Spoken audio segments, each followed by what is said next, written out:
El sistema de tribunales penales de Nebraska.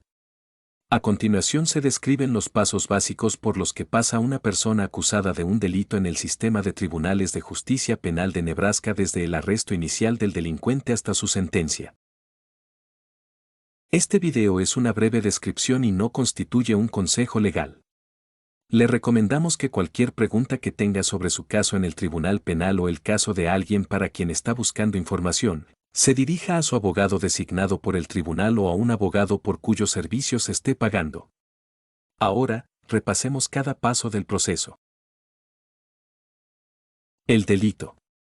Para que alguien ingrese por primera vez al sistema de tribunales penales de Nebraska, primero debe ser acusado de un delito. No es necesario que el individuo haya cometido un delito, la agencia policial que lo arresta simplemente debe tener una sospecha razonable de que la persona arrestada era el delincuente. El arresto. Un arresto es el acto de aprehender y poner bajo custodia a una persona, es decir, capturarla y detenerla en una cárcel de la ciudad o del condado hasta que se pueda recopilar más información sobre el delito y se puedan tomar decisiones sobre los próximos pasos en el proceso legal.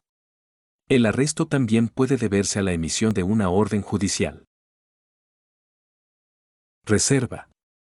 El arrestado es llevado a una comisaría y fichado.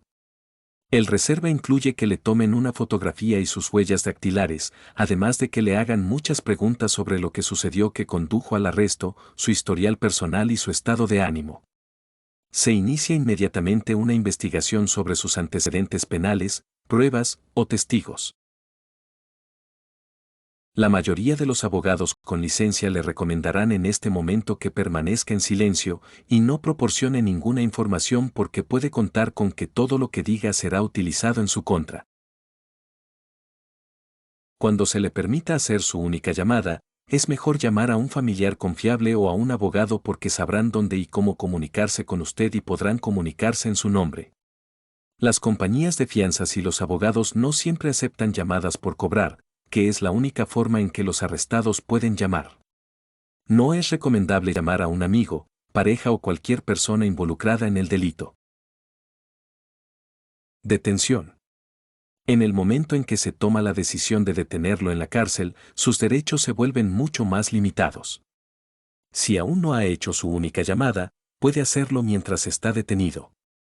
Utilice este tiempo para comprender los cargos en su contra y sus próximos pasos, ya sea que incluya una fianza o una comparecencia ante el tribunal. Aunque es difícil, es el momento de tener paciencia. Los siguientes pasos varían, dependiendo del tipo de delito, la gravedad del mismo y el lugar donde ocurrió. Audiencias y comparecencias. Para que los arrestados tengan el debido proceso, que es el derecho a un trato justo a través del sistema judicial normal, las audiencias y comparecencias se llevan a cabo hasta el momento de la liberación o el juicio.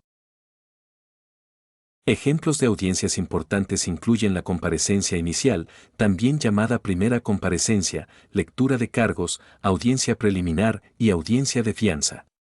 El oficial que lo arrestó, la cárcel, el abogado o el tribunal le informarán al arrestado cuándo y dónde presentarse en las audiencias. El aviso podría estar en papel sin que se lo comuniquen en persona. Corresponde al tribunal decidir si las audiencias se llevan a cabo personalmente en una sala, por teléfono o por videoconferencia. Comparecencia inicial. También llamada primera comparecencia, es la primera vez que el arrestado comparecerá ante un juez. La comparecencia inicial ocurre dentro de 24 a 48 horas con excepciones si el arrestado está en la cárcel y posiblemente más si el arrestado está fuera de la cárcel bajo fianza.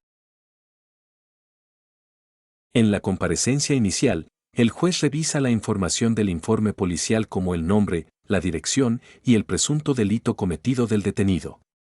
A continuación, el juez informa al detenido de las acusaciones en su contra. El juez puede liberar al detenido si las pruebas en su contra son débiles, pero si existen pruebas suficientes, se establece la fianza. Si previamente se había establecido una fianza, el juez puede reconsiderar el establecimiento de una nueva fianza. El juez también informa al detenido sobre el derecho a guardar silencio y el derecho a tener un abogado. La comparecencia inicial no es el momento en que el acusado se declara culpable, sea culpable o no, y si se le hacen preguntas, las respuestas deben ser sí o no. Existe una excepción a no declarar culpabilidad en la comparecencia inicial porque a veces la comparecencia inicial puede ser la única comparecencia para delitos menores menos graves. La lectura de cargos. La lectura de cargos puede ser una comparecencia inicial si es la primera vez que un acusado ve a un juez en su caso. Por lo general, también es la primera vez para los acusados que no fueron arrestados pero recibieron una citación o requerimiento. Si el acusado no tiene un abogado, el tribunal puede asignarle uno. Si aún no se ha establecido la fianza, se aborda en la audiencia del Tribunal de Lectura de Cargos, y si se solicita, el juez puede revisar la fianza y cambiarla o mantenerla igual. Algunos lectura de cargos son similares a una primera comparecencia cuando se presentan la fianza, los derechos y los alegatos. Un juez preguntará al acusado si comprende los cargos penales en su contra. Este no es el momento de discutir ni decir nada. Sí o no debe ser la única respuesta. Algunos lectura de cargos son más formales debido a cargos formales presentados por el fiscal o el gran jurado. Se puede pedir al demandado que se declare culpable. En algunos lectura de cargos más formal, el acusado recibe una copia de los cargos penales formales presentados ante el tribunal.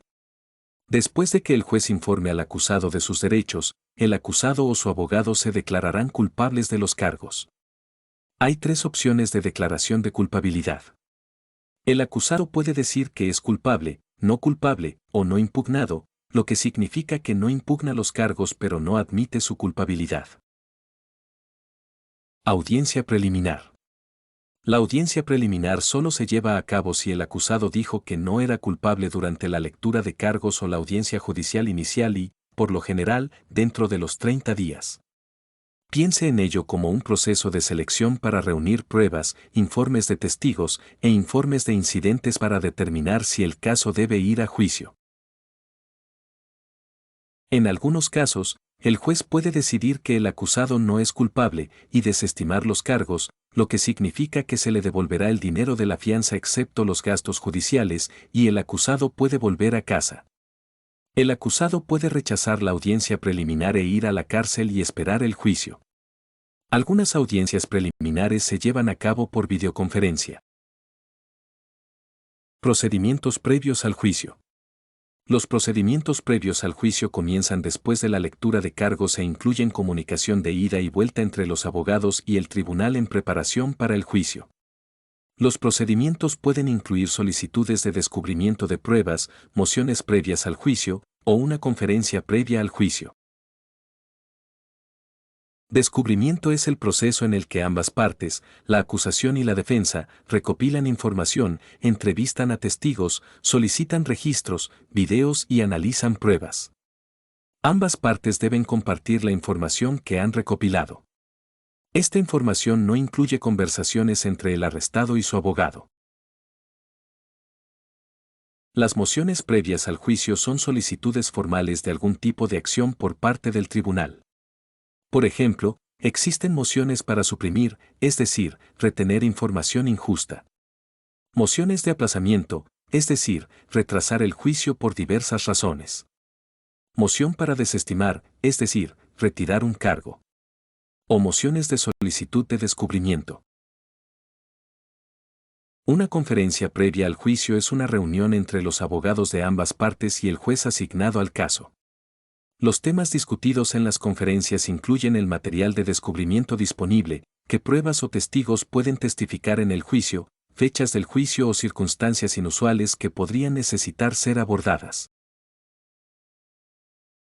Las conferencias previas al juicio se llevan a cabo en persona o mediante videoconferencia.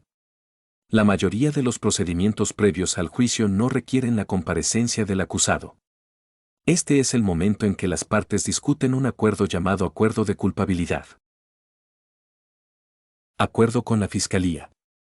La mayoría de los casos no van a juicio porque ambas partes llegan a un acuerdo de declaración de culpabilidad, en el que ambas partes intentan llegar a un castigo razonable basado en lo que se aprendió en los procedimientos previos al juicio.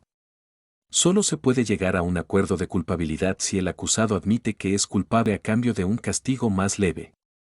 La razón por la que deben admitir su culpabilidad es porque no sería justo castigar a alguien que afirma que no es culpable. Si no se llega a un acuerdo de culpabilidad, el caso se lleva a juicio. Juicio. El juicio es donde ambas partes en un tribunal comparten su información frente a un juez o un jurado. Hay un orden establecido y reglas sobre cómo se presenta la información, y el juez se asegura de que se sigan las reglas. En un juicio penal, el fiscal presenta pruebas y testimonios de testigos para intentar demostrar más allá de toda duda razonable que el acusado cometió el delito. El abogado del acusado presenta pruebas y testigos para demostrar que el acusado no cometió el delito. Después de escuchar todas las pruebas, el juez o el jurado decide el veredicto si la persona es culpable o inocente. Si se selecciona un jurado, se denomina juicio conjurado. Si un tribunal tiene solo un juez que escucha a ambas partes, se llama juicio de bancas. Si el acusado es declarado inocente, es absuelto porque no había pruebas suficientes en su contra y pronto sale de la cárcel o bajo fianza. Si se les declara culpables, el siguiente paso es la sentencia. Sentencia. La sentencia es el castigo que el juez decide que debe recibir la persona. Los jueces utilizan pautas de sentencia escritas por Nebraska para sugerir un castigo justo por el delito. Las sentencias pueden incluir una combinación de pena de cárcel o prisión, libertad condicional, multas, restitución, daños y otras condiciones. También se puede exigir libertad condicional después de cumplir la pena de cárcel o prisión o en lugar del encarcelamiento. Permite que el acusado regrese a la comunidad bajo reglas o condiciones específicas, tales como restricción de quién o dónde puede visitar el acusado, posible monitoreo con pulsera en el tobillo, reportarse a un centro de tratamiento o a un oficial de libertad condicional. Si una sentencia se considera severa, el abogado del acusado puede solicitar una apelación. Es importante que haga preguntas a su abogado y comprenda los pasos a lo largo del proceso judicial.